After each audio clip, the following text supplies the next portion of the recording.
edukasyon. Candon City Division, tara na! Isang magandang araw, ginigiliw kong mga mag-aaral.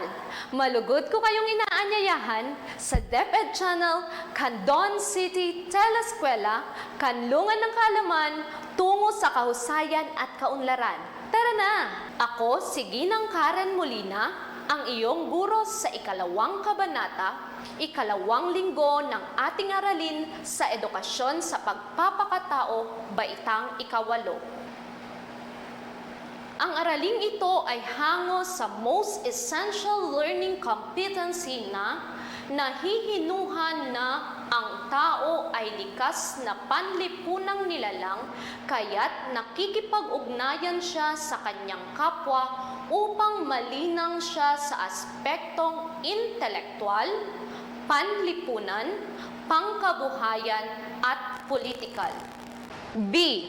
Ang bertud ng katarungan o justice at pagmamahal, charity, ay kailangan sa pagpapatatag ng pakikipagkapwa. C. Ang pagiging ganap niyang tao ay matatamo sa paglilingkod sa kapwa, ang tunay na indikasyon ng pagmamahal. Ikalawa, na isasagawa ang isang gawaing tutugon sa pangangailangan ng mga mag-aaral o kabataan sa paaralan o pamayanan sa aspektong intelektual, panlipunan, pangkabuhayan at politikal. Layunin ng araling ito na maunawaan nyo na ang tao ay likas na panlipunang nilalang, kaya't nakikipag-ugnayan siya sa kanyang kapwa upang malinang siya sa aspektong intelektual, panlipunan, pangkabuhayan at politikal. Ang bertud ng katarungan at pagmamahal ay kailangan sa pagpapatatag ng pakikipagkapwa. Ang pagiging ganap niyang tao ay matatamo sa paglilingkod sa kapwa.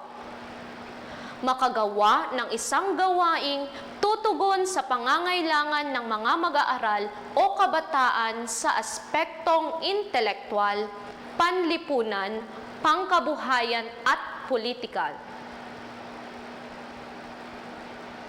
Narito ang mga gabay na tanong. Una, ano-ano ang mga aspektong nalilinang sa ating pagkatao sa ating pakikipagkapwa? Pangalawa, anong bertud ang nagpapatatag ng pakikipagkapwa? Pangatlo, paano makakamtan ang pagiging ganap na tao? Upang mas maunawaan nyo ang ating aralin tungkol sa pakikipagkapwa, tayo ay magbalik-aral. Narito ang panuto. Lagyan ng check ang patlang kung ang konsepto ay napag-aralan sa nakaraang aralin at X naman kung hindi. Handa na ba kayo? Una, pakikipagkapwa ang tawag sa pakikipag-ugnayan ng may pagmamahal sa ibang tao. Ang tamang sagot ay check.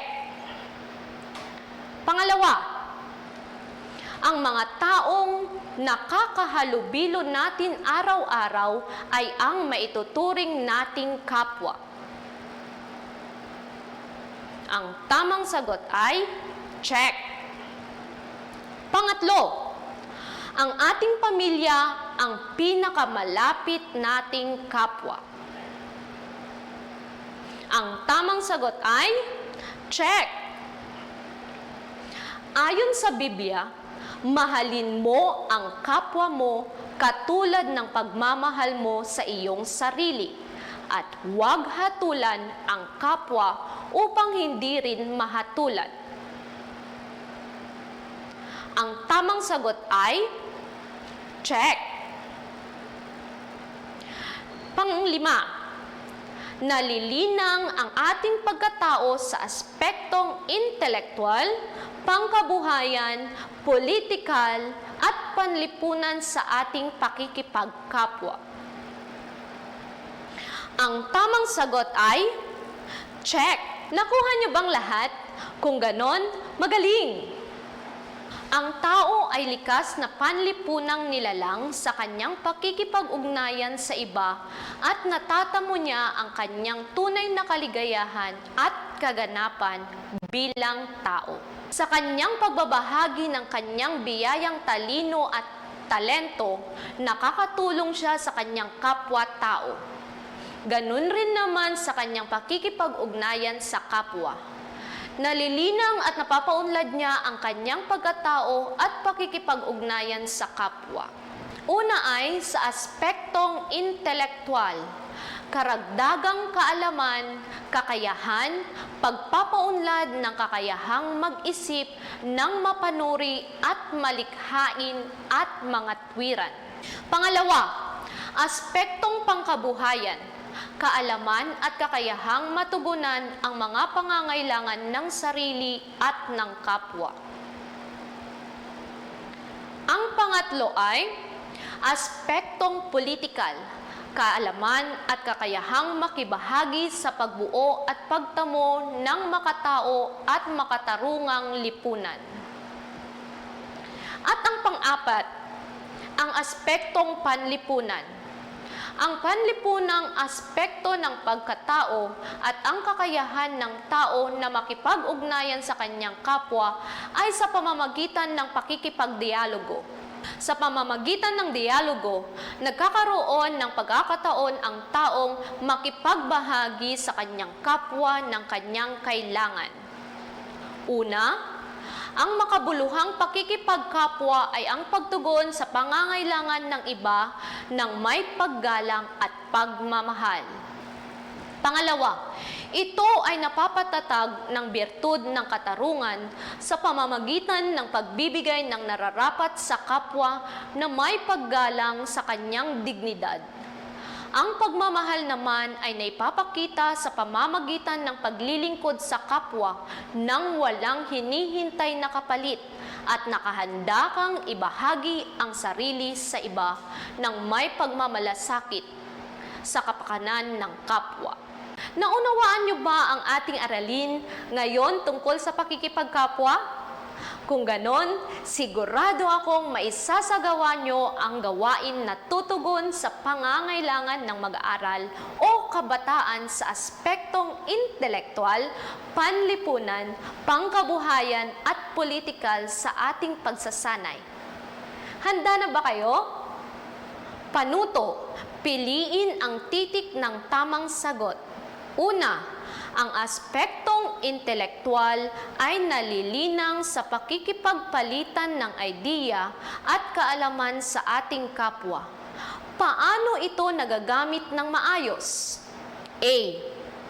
Pagsali sa mga paligsahan sa paaralan katulad ng debate o paggawa ng sanaysay. B. Pagsagot ng walang galang. C. Pakikipag-away sa kaklase. D. Pagsagot ng may paggalang sa kausap. Ang tamang sagot ay A. Pangalawa, ang aspektong pangkabuhayan ay ang kakayahang matugunan ang pangangailangan ng sarili at kapwa. Paano ito maisasabuhay? A. Pantay na pagtingin sa kapwa. B.